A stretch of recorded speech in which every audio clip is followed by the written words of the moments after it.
Hello everyone, स्वागत है आप सबका विजन कैम क्लासेस के प्लेटफॉर्म पे। तो पिछले वीडियो में हम लोगों ने ऑर्गेनिक इनऑर्गेनिक कवर करी थी। इस वीडियो में हम लोग फिजिकल केमिस्ट्री के फटाफट 40 क्वेश्चन देखेंगे। तो एग्जाम में जाने से पहले प्लीज़ आप देख के जाइए। इसी कंसेप्ट पे या इसी टाइप के क्वेश्चन आपको एग्जाम में देखने को मिल सकते हैं। ठीक है, तो बिना किसी तरीके स्टार्ट करते हैं फर्स्ट क्वेश्चन से। क्या दे रखा है आपको? इक्विवेलेंट कंडक्टेंस की वैल्यू दे रखी है HCl के लिए, NaCl के लिए और CH3COONA के लिए एट इनफाइनाइट डाइल्यूशन। मतलब आपको डेल इनफाइनाइट की वैल्यू दे रखी है। और किसके लिए पूछ रहा है वो? CH3COH के लिए। इस टाइप के क्वेश्चन के लिए आपको क्या करना होता है कि आपको पहले प्रोडक्ट में लिख लीजिए जो आपको जिसके लिए वैल्यू फाइंड करनी है। ठीक है, अब देखिए CH3COH चाहिए, तो अगर अपन इधर लिखें रिएक्टेंट में कि CH3COONA, अगर मैं इसकी रिएक्शन करा दूं आपकी HCl के साथ, ठीक है, तो क्या मिल जाएगा आपको? CH3COH प्लस NaCl, ये मिलेगा। अब मेरे को इसकी वैल्यू निकालनी है, तो इधर जाके क्या हो जाएगा? माइनस, तो मतलब CH3COONA plus HCl minus NaCl, क्या आ जाएगा यहाँ पे? CH3COOH की वैल्यू। ठीक है, तो आपको इस टाइप के क्वेश्चंस में ऐसे देखना है कि जिस मतलब जो आपको बनाना है, तो किस रिएक्टेंट के प्लस से किसको माइनस करके आप प्रोडक्ट को हासिल कर सकते हैं। बस क्या करना है आपको, यहाँ पे CH3CONA की वैल्यू लिखनी है जो कि कितनी आपकी 91 प्लस HCl की कितनी आपकी 425.16 माइनस 126.45। ठीक है, आप सॉल्व करेंगे तो जिसका आंसर आएगा क्या आएगा? Answer number C. ठीक है, तो मैं इस पूरे पेपर को इस पूरे क्वेश्चन को सॉल्व कराऊंगा जब मैं आपको सिर्फ कैलकुलेशन लिख के बताऊंगा, सॉल्व आपको करना है। ठीक है, चलिए नेक्स्ट क्वेश्चन देखते हैं। इस टाइप का क्वेश्चन देखने को मिल सकता है। फैराडे लॉ से क्वेश्चन आता ही आता है आपके। The number of Faradays required depositing 1 gram equivalent of aluminium from a solution of AlCl3। मान लीजिए आपके पास कोई सॉल्यूशन है AlCl3 का, तो उसमें ऑब्वियसली बात है क्या Al किस फॉर्म में होगा? आपका Al+3 में। इसको आपको डिपॉजिट करना है सॉलिड फॉर्म। तो कितने इलेक्ट्रॉन चाहिए होंगे आपको? 3 इलेक्ट्रॉन नीडेड। और आपको पता है कि 1 इलेक्ट्रॉन इक्वल्स टू क्या होता है? 1 फैराडे। तो 3 इलेक्ट्रॉन इक्वल टू क्या होगा आपका? 3 फैराडे। बहुत सिंपल क्वेश्चन था, आंसर नंबर सी। ठीक है, नेक्स्ट क्वेश्चन देखते हैं। क्या दे रखा है आपको? स्टैंडर्ड रिडक्शन पोटेंशियल दे रखे हैं, 3 एलिमेंट दे रखे हैं XYZ, इनके आपको दे रखे हैं रिडक्शन पोटेंशियल। पहले का दे रखा है 0.52, ठीक है, दूसरे का दे रखा है -3.0333 और -1.18। ठीक है, क्या पूछ रहा है? The order of reducing power. Reducing power पूछ रहा है, तो आपको दो चीज़ें रखनी है कि अगर हमको पूछ रहा है रिड्यूसिंग पावर, तो डायरेक्टली प्रोपोर्शनल होता है किसके? Oxidation potential. ठीक है, और अगर यहाँ पे पूछता है वो ऑक्सीडाइजिंग पावर, तो डायरेक्टली प्रोपोर्शनल होता है आपके रिडक्शन पोटेंशियल। इसका मतलब है इस क्वेश्चन में जितना ज़्यादा ऑक्सीडेशन पोटेंशियल होगा उतनी ज़्यादा क्या होगी उसकी रिड्यूसिंग पावर। तो आप सबको पता है रिडक्शन पोटेंशियल को ऑक्सीडेशन पोटेंशियल में चेंज करते हैं तो क्या होता है? सिर्फ साइन का चेंज होता है। इधर प्लस का 0.52 है, तो इधर क्या हो जाएगा? -0.52 प्लस 3.303 प्लस 1.18। बस कुछ नहीं करना है, साइन चेंज कर देना है जब हम दो पोटेंशियल को इंटरचेंज करते हैं। देखिए, तो सबसे ज़्यादा किसका है? वाई का, फिर जेड का, फिर एक्स का। तो आंसर क्या हो जाएगा इसका? आंसर नंबर ए। इस टाइप का क्वेश्चन भी पूछ सकता है, तो आपको कंसेप्ट याद रखना है, reducing power directly proportional to oxidation potential and oxidising power directly proportional to reduction potential. ठीक है, नेक्स्ट क्वेश्चन देखते हैं। द रेजिस्टेंस ऑफ, ये किसी कंसंट्रेशन की सॉल्यूशन दे रखा है आपको, रेजिस्टेंस कितना दे रखा है? 326 ओम। What will be the specific conductance of the solution if the cell constant is 4? Cell constant की वैल्यू दे रखी है आपको 4, रेजिस्टेंस दे रखा है, और क्या पूछ रहा है? Specific conductance. तो अपन को फॉर्मूला पता है कि जो स्पेसिफिक कंडक्टेंस होता है कप्पा, वो क्या होता है आपका? सेल कांस्टेंट इनटू कंडक्टेंस, और कंडक्टेंस क्या होता है आपका? 1/r। तो फॉर्मूला क्या बन जाएगा आपका? Cell constant upon r। Cell constant की वैल्यू कितनी दे रखी है आपको? 4, और रेजिस्टेंस कितनी दे रखी है आपकी? 326। इस तरह से सॉल्व करेंगे तो आंसर जो आएगा वो आ गया आपका आंसर नंबर डी। ठीक है, आप सॉल्व करके देख सकते हैं। चलिए नेक्स्ट क्वेश्चन देखिए। इस टाइप के क्वेश्चन देखने को मिल जाएंगे आपको। कोई सेल दे रखी है, for the cell is 1.10 volt. इस सेल के लिए जो ई नॉट की वैल्यू क्या है आपकी? 1.10 है। इक्विलिब्रियम कांस्टेंट पूछ रहा है, तो हमको फॉर्मूला पता है एक तो कि एल एन के इक्विलिब्रियम क्या होता है आपका? N F E naught cell upon R T. इसको सॉल्व करते हैं और लॉग की फॉर्म में लिखते हैं, तो log K equals to equilibrium equals to क्या आता है? 16.91 एन ई नॉट सेल। ठीक है, यहाँ पे ई नॉट सेल की वैल्यू पुट करोगे, उसके बाद लॉग लोगे तो के इक्विलिब्रियम की वैल्यू जो निकल के आती है वो आती है आपकी 10⁻37। ठीक है, यहाँ पे क्या करना है आपको? 1.10 पुट करके आंसर निकालना है। तो आंसर नंबर क्या आ जाएगा? Answer number B. ठीक है, चलिए नेक्स्ट क्वेश्चन देखते हैं। The electrode potential for, electrode potential की वैल्यू दे रखी है आपको किसके लिए? कॉपर +2 से कॉपर के लिए, कॉपर +2 से कॉपर के लिए, कॉपर प्लस के लिए कितनी दे रखी है आपको? 0.15। और दूसरी दे रखी है आपको कॉपर प्लस से कॉपर के लिए कितनी? 0.50। और आपको पूछ रहा है वो कॉपर प्लस 2 से कॉपर के लिए, मतलब इस कॉपर प्लस 2 से कहाँ पे आना है आपको, कॉपर में, ठीक है। तो ये इक्वेशन 1 मान ली, इक्वेशन 2 मान ली, और ये इक्वेशन 3, ठीक है। तो कभी भी ई को हमको सम नहीं करना है, क्योंकि ई समेशन प्रॉपर्टीज शो नहीं करता है। क्या करेगा आपका, गिब्स फ्री एनर्जी। तो आपको तो क्या करेंगे हम, delta G3 equals to delta G2 plus delta G1, और डेल्टा G क्या होता है आपका minus NF E naught 3 equals to minus NF E naught 2 plus minus NF E naught 1, ठीक है। यहाँ पे n की वैल्यू क्या हो जाएगी, देखिए n की वैल्यू कितनी है, कॉपर प्लस 2 से किस में जा रहा है, कॉपर में, तो n की वैल्यू क्या हो जाएगी 2, यहाँ पे 1, यहाँ पे भी 1। f जो है सब में कांस्टेंट होकर क्या हो जाएगा, कट हो जाएगा, और ई नेट की वैल्यू यहाँ से आपको फाइंड करनी है। ई नॉट 2 की वैल्यू दे रखी है आपको 0.50, और ई नॉट 1 की वैल्यू दे रखी है आपको 0.15, ठीक है। तो यहाँ से जब सॉल्व करेंगे तो जो आपका आंसर आता है वो क्या आता है, answer number C. Next question देखते हैं, 7th question. For the electrode reaction Nernst equation इस पूछ रहा है। नॉन्स्ट इक्वेशन कैसे लिखता है आप, E equals to E naught minus R T upon N F L N, product क्या है आपका यहाँ पे एम अपॉन रिएक्टेंट, ठीक है। अगर प्रोडक्ट सॉलिड फॉर्म में है तो इसको हम क्या मानते हैं 1, तो क्या हो गया यहाँ पे E naught minus R T upon N F L N 1 upon M plus N. इसको और कैसे लिख सकते हो आप, E naught plus R T upon N F L N और एम पावर एन, ठीक है। ये कहाँ चला जाएगा ऊपर, तो यहाँ पे जो माइनस चेंज है किस में कन्वर्ट हो जाएगा आपका प्लस में। तो ऐसा ऑप्शन दिख रहा है आपको, आंसर नंबर सी, ठीक है। चलिए, अच्छा क्वेश्चन है, एग्जाम में देखने को मिल सकता है। नेक्स्ट क्वेश्चन देखें, which statement is not correct. Not correct पूछ रहा है, इलेक्ट्रोकेमिस्ट्री का क्वेश्चन है। Conductance of an electrolytic solution increases with dilution, हाँ, क्योंकि क्या इससे क्या बढ़ता है आपका नंबर ऑफ आयंस बढ़ते हैं, नंबर ऑफ आयंस बढ़ते हैं डाइल्यूशन से, उसकी वजह से क्या बढ़ जाएगी आपकी कंडक्टेंस, सही है। Conductance of electrolytic solution decreases with dilution, नहीं, जबकि किससे बढ़ती है वो, डाइल्यूशन से, तो कंडक्टेंस बढ़ती है। तो आपका आंसर क्या हो जाएगा, आंसर नंबर बी, ठीक है। Specific conductance of electric solution decreases, क्यों, क्योंकि जो नंबर ऑफ आयंस पर लीटर वॉल्यूम होते हैं वो क्या हो जाते हैं आपके डिक्रीज हो जाते हैं, इस वजह से स्पेसिफिक कंडक्टेंस भी क्या हो जाती है आपकी डिक्रीज। तो आपको क्या देखना है कि dilution directly proportional to conductance और inversely proportional to specific conductance, ठीक है। चलिए नेक्स्ट क्वेश्चन देखते हैं, 9th question. The potential of an hydrogen electrode, hydrogen electrode का पोटेंशियल पूछ रहा है। तो पहले हम इक्वेशन लिखेंगे H plus electron gives half H2, ये लिखते हैं अपन। फिर इसके लिए नॉन्स्ट इक्वेशन लिखेंगे, कैसे लिखते हैं, E equals to E naught minus 0.0591 upon N log 1 upon H plus, ठीक है। अब एन की वैल्यू क्या है, यहाँ पे 1 है, और पी एच क्या होता है आपका minus log of H plus, ठीक है। इसको ऊपर ले लेंगे तो ये प्लस का हो जाएगा, और फिर वापस से क्या इसमें आ जाएगा, क्या आ जाएगा आपका ई नॉट प्लस 0.059 पी एच, ठीक है। हाइड्रोजन इलेक्ट्रोड के लिए ई नॉट की वैल्यू कितनी होती है आपकी 0, तो ई इक्वल्स टू क्या आ गया आपका 0.0591 पी एच, और पी एच की वैल्यू क्या दे रखी है आपकी 1, तो आंसर क्या आ जाएगा आपका 0.059 आंसर, ठीक है, आंसर नंबर सी। 10th क्या पूछ रहा है, colligative properties depend on the, क्या इसको डिपेंड करता है वो, नंबर ऑफ सॉल्यूट पार्टिकल्स, तो आंसर नंबर क्या हो जाएगा बी। क्वेश्चन छप सकते हैं, ठीक है। नेक्स्ट क्वेश्चन देखें 11। In case of osmosis solvent molecules move from solution having, तो कहाँ से जाता है आपका ऑस्मोसिस में, मान लीजिए 2 चैम्बर होते हैं, यहाँ पे हाई प्रेशर होता है, यहाँ पे लो प्रेशर होता है, तो कहाँ पे मॉलिक्यूल मूव करता है, high pressure to low pressure, high vapour pressure to low vapour pressure, ठीक है। चलिए नेक्स्ट क्वेश्चन देखते हैं, which of the following pair of solutions can be expect to be isotonic. Isotonic का मतलब क्या है कि इनकी जो इसमें जो पाई की वैल्यू है या फिर ऑस्मोटिक प्रेशर है दो सॉल्यूशन का, वो क्या है इक्वल है, उन सॉल्यूशन को क्या बोलते हैं हम आइसोटोनिक। और पाई इक्वल्स टू क्या होता है आपका आई सी आर टी, देखिए आर टी कॉन्स्टेंट है, पाई इक्वल दे दिया है, तो क्या हो जाएगा I1 C1 equals to I2 C2। जिस भी ऑप्शन में इन दोनों की वैल्यू सेम आएगी वो आपका क्या हो जाएगा करेक्ट आंसर। और आई की वैल्यू आपको पता है क्या होती है, वेंट ऑफ फैक्टर है, number of dissociated ions. NaCl में आई की वैल्यू कितनी है 2, क्योंकि कैसे टूटता है ये Na प्लस और Cl माइनस। Na2SO4 में कितनी है 3, क्योंकि कैसे टूटता है 2Na plus and SO4 minus 2, ठीक है।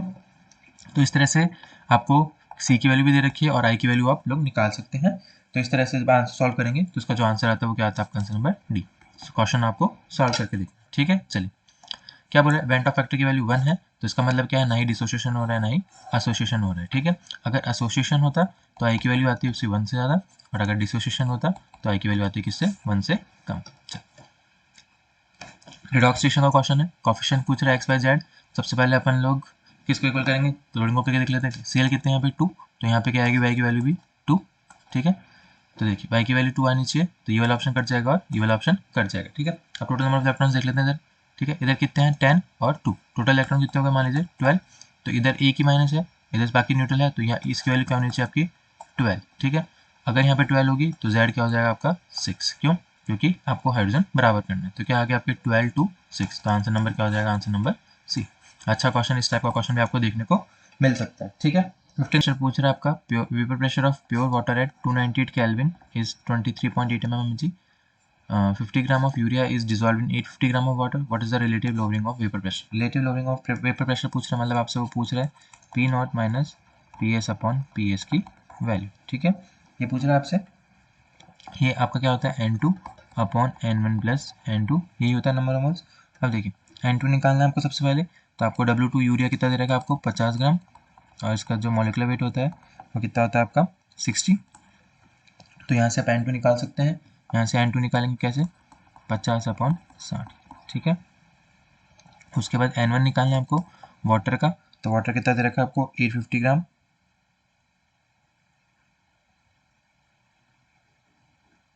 ठीक है, कितना दे रखा है 850, और उसका मॉलिक्यूलर वेट कितना होता है आपका 18। तो यहाँ से क्या निकल जाएगा आपका N1, कुछ ही नहीं करना है, N2 में N2 की वैल्यू पुट करनी है और N1 और N2 की वापस वैल्यू पुट करनी है।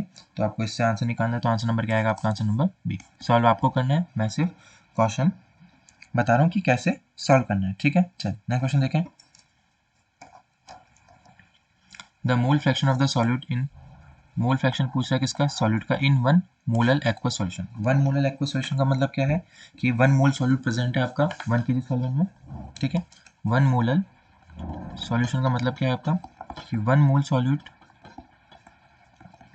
Present in 1 kg solvent. ठीक है, 1 kg सॉल्वेंट में 1 मोल सॉल्यूट मौजूद है, और 1 मोल सॉल्यूट, तो अब क्या पूछ रहा है ये, mole fraction of solute, mole fraction of solute. Mole fraction of solute क्या हो जाएगा आपका, मोल्स ऑफ सॉल्यूट।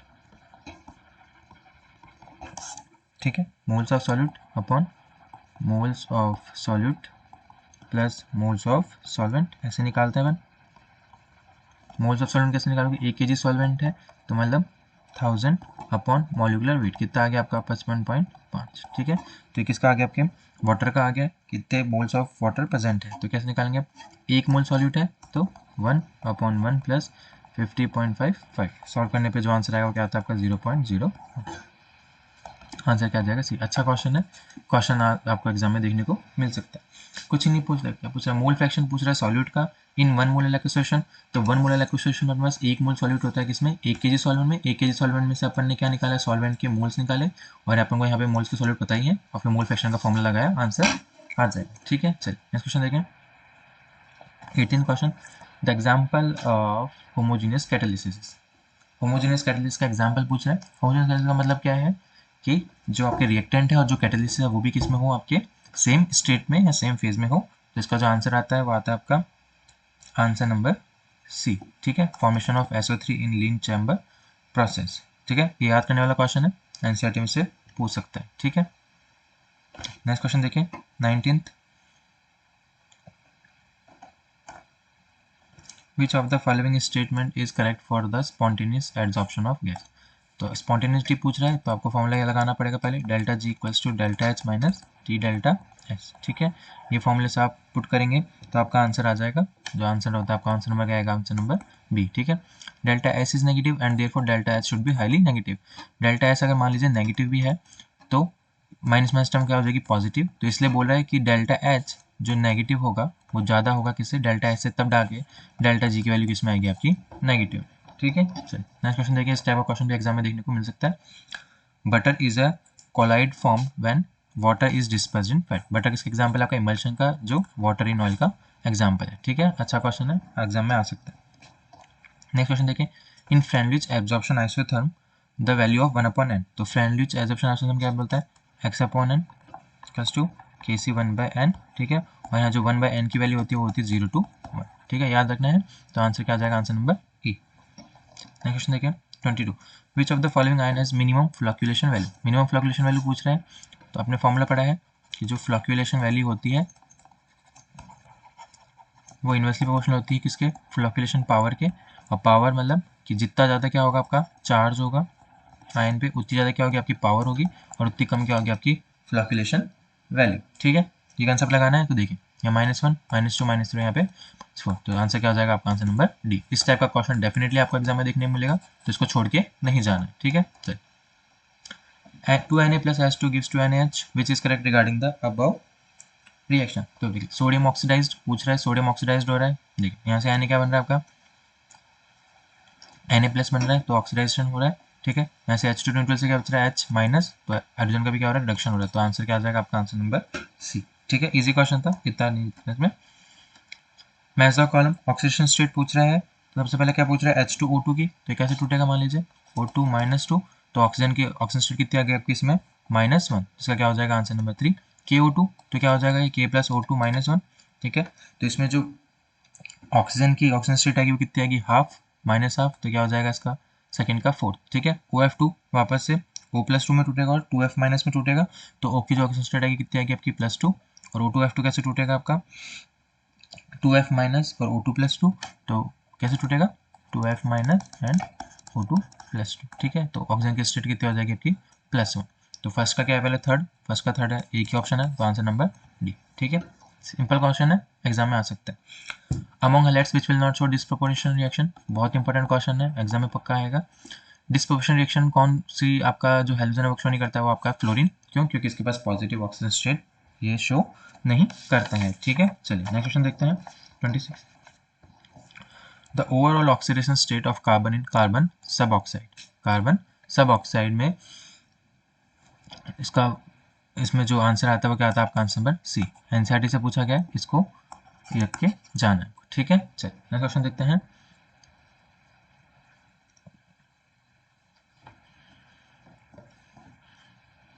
इसका जो स्ट्रक्चर होता है वो बना लीजिए, C+1C O और, ठीक है, चलिए C3O2।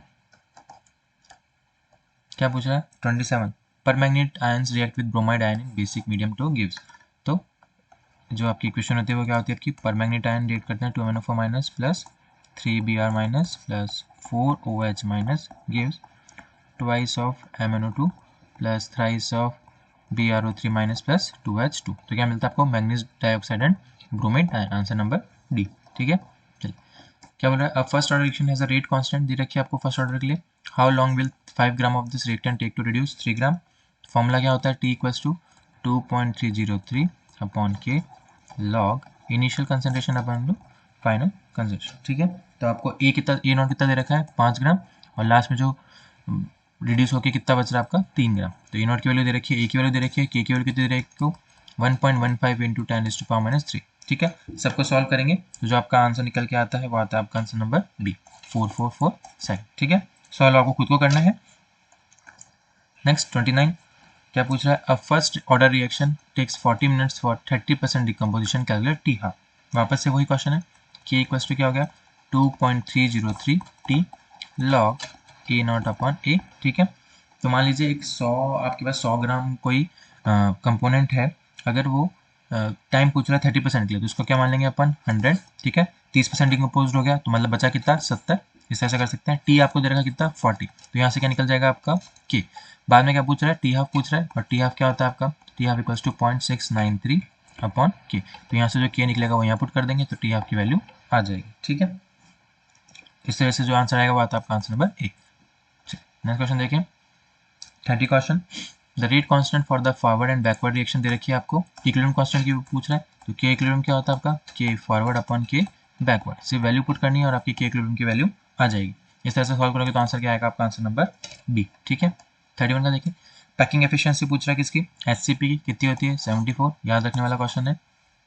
BCC की पूछ ले आपसे, तो कितनी होती है आपकी 68%। ठीक है, नेक्स्ट देखिए, the coordination number in a BCC structure is, तो BCC स्ट्रक्चर में जो कोऑर्डिनेशन नंबर होता है एटम का कितना होता है आपका 8। ठीक है, 12 किसमें होता है आपका SCP में। चलिए अच्छा क्वेश्चन है 31, आपको सारे क्रिस्टल एड्रेस याद रखने हैं। 33 में which of the following crystal is represented by A = B = C, alpha not equals to B, beta not equals to gamma not equals to 90 degree, तो क्या होता है आपका ट्राई क्लिनिक। ठीक है, याद करने वाला क्वेश्चन है। ऐसे ही आपके जो 6 और बच रहे हैं वो को भी आपको याद करना है। ठीक है, नेक्स्ट क्वेश्चन देखिए, a solid has a structure in which E atoms are located at the cube corners of the unit cell. A कहाँ पे आपके कॉर्नर्स पे है और एक कॉर्नर किस चीज़ से शेयर होता है आपका 8 से, ठीक है 8 एटम्स है और एक आपका जो एटम है वो कितने कॉर्नर पे शेयर होता है 8 पे, तो इसका क्या आ जाएगा आंसर 1। बी किस में आपके एजेस में है, बी किस में देखिए allocated at the cube edges of unit cell and C atom at the body centre. तो कितना आएगा 12 लिखता है अपन इंटू 1/4 क्योंकि एक एटम कितने एज में कन्वर्ट कितने एज से शेयर होता है 4 से, कितना आ गया आपका 3 और सी किस में होता है आपका बॉडी से, तो किसी शेयर में होता है 1 इंटू 1 कितना आ गया 1, तो क्या बन गया आपका AB3C। ठीक है, इस टाइप का क्वेश्चन भी आपको एग्जाम में देखने को मिल सकता है। चलो next 35 Arrhenius parameter depend, Arrhenius parameter पूछ रहा है तो इक्वेशन क्या होती है k equals to A minus A upon R T, ये पढ़ते हैं अपन। अरेनेस पैरामीटर क्या है आपका ए इक्वल्स टू क्या होता है आपका p इंटू जेड, पी होता है आपका स्टेरिक फैक्टर और z जो है आपका क्या है कॉलिजन फ्रीक्वेंसी। ठीक है, z क्या है आपका कॉलिजन फ्रीक्वेंसी, तो आंसर क्या हो जाएगा आपका बोथ 1 and 2। ठीक है, इस टाइप का क्वेश्चन भी आपको देखने को मिल सकता है। The value of k for the reaction, value दे रखी है आपको k की रिएक्शन के लिए। ठीक है, if the equilibrium concentration of O2 in air at k पहले लिखेंगे अपन, तो कैसे लिखेंगे आप O3 का स्क्वायर अपॉन O2 का क्यूब। ठीक है, k की वैल्यू दे रखी है आपको 2 इंटू 10⁻⁻50, इक्विलिब्रियम कंसंट्रेशन की O2 की वापस से 1.6 इंटू 10⁻2 और क्या पूछ रहा है आपसे वो O3। ठीक है, वैल्यू पुट करेंगे तो आपका जो आंसर आएगा वो आएगा आंसर नंबर डी। सॉल्व करके आप बताइएगा। चलो ठीक है, चलिए नेक्स्ट क्वेश्चन देखें 17 what is the relation between KP and KC for the following reaction. तो इक्वेशन क्या होती है आपकी KP equals to KC R T delta N, यही होती है। आर टी को कॉन्स्टेंट मान लेते हैं एक बार। तो देखिए यहाँ पे कितने गैसेस मोल्स हैं 2 और यहाँ पे भी कितने हैं 2, तो डेल्टा एन की वैल्यू तो कितनी होगी 0, तो के पी इक्वल्स टू क्या आ जाएगा आपका के सी। ठीक है, इस टाइप का क्वेश्चन भी देखने को पक्का आपको एग्जाम में मिलेगा। तो आंसर क्या हो जाएगा answer number B. The solubility, इससे तो पक्का एक क्वेश्चन आएगा। The solubility of AgCl in water at 290 Kelvin is 1.06 into 10⁻⁵ mole per litre, calculate it solubility product. तो देखिए कैसे लिखते हैं AgCl gives Ag plus Cl minus, तो जो सॉल्बिलिटी प्रोडक्ट होगा वो क्या होगा आपका Ag प्लस कंसनट्रेशन और फिर Cl माइनस की कंसनट्रेशन। Ag कितनी दे रखी है आपको वही 1.06 इंटू 10⁻⁵ और Cl की भी कितनी आपकी 1.06 इंटू 10⁻⁵। ठीक है, सॉल्व करोगे तो इसका जो आंसर आता है क्या आता है आंसर नंबर बी। अच्छा क्वेश्चन है, सॉल्बिलिटी प्रोडक्ट पे पक्का एक क्वेश्चन आपको देखने को मिलेगा। ठीक है, what is the oxidation number of P in H3PO4, oxidation number पूछ रहा है, स्ट्रक्चर याद होनी चाहिए आप सबको। फॉस्फोरिक एसिड है, ठीक है, तो 1 2 3 4 5, तो कितनी आ गई इसकी +5। ठीक है, ऐसे भी निकाल सकते हैं या फिर आप H3PO4 की कैसे निकालते हैं। ठीक है, इसमें क्या है 4 2 8 तो -8 और +3 न्यूट्रल करना है, तो किस ऐड कर दोगे +5 +3 +5 कितना होता है आपका +8, जो किसके -8 को क्या करता है न्यूट्रलाइज करता है, तो फॉस्फोरस की ऑक्सीजन कितनी आ गई आपकी +5। ठीक है, सबका अपना अपना तरीका ऑक्सीजन निकालने का, आप किसी और तरीके से निकाल सकते हैं। अगेन इंपॉर्टेंट क्वेश्चन, ये क्वेश्चन आपको पक्का देखने को मिलेगा एग्जाम में। The oxidation number of Fe in Fe3O4, तो जो आपका Fe3O4 है वो कैसे एग्जिस्ट करता है आपका FeO और Fe2O3 में एग्जिस्ट करता है। ठीक है, जो हमने इंपॉर्टेंट क्वेश्चन सीरीज बनाई थी उसमें हमने बहुत अच्छे से क्वेश्चन डाले, सारे क्वेश्चन कवर करना इस एक वीडियो में पॉसिबल नहीं है। ठीक है, तो FeO में जो ऑक्सीजन स्टेट होता है क्या होता है आपका +2 और Fe2O3 में ऑक्सीजन स्टेट कितना हो गया आपका +2 +3, तो इसका जो आंसर आएगा क्या आंसर नंबर। अच्छा क्वेश्चन है, एग्जाम में पक्का देखने को मिलेगा। तो ये हमारे 40 क्वेश्चन थे किसके फिजिकल केमिस्ट्री के। तो इन्हीं कंसेप्ट के अराउंड आपको पेपर में खूब सारे क्वेश्चन देखने को मिलेंगे, बस आपको कैलकुलेशन सही करनी है और कॉन्फिडेंटली अपना फॉर्मूला और कंसेप्ट पुट करके आना है। ठीक है, अब हम लोग मिलेंगे नेक्स्ट वीडियो में 1 तारीख को, 29 तारीख को जैसे ही पेपर होगा हम लोग रात को सॉल्यूशन डाल देंगे और उसके बाद हम लोग फिर से 1 तारीख से डेली क्वेश्चन प्रैक्टिस हमारे टेलीग्राम चैनल पे स्टार्ट करेंगे। ठीक है, तब तक पढ़ते रहिए, थैंक यू।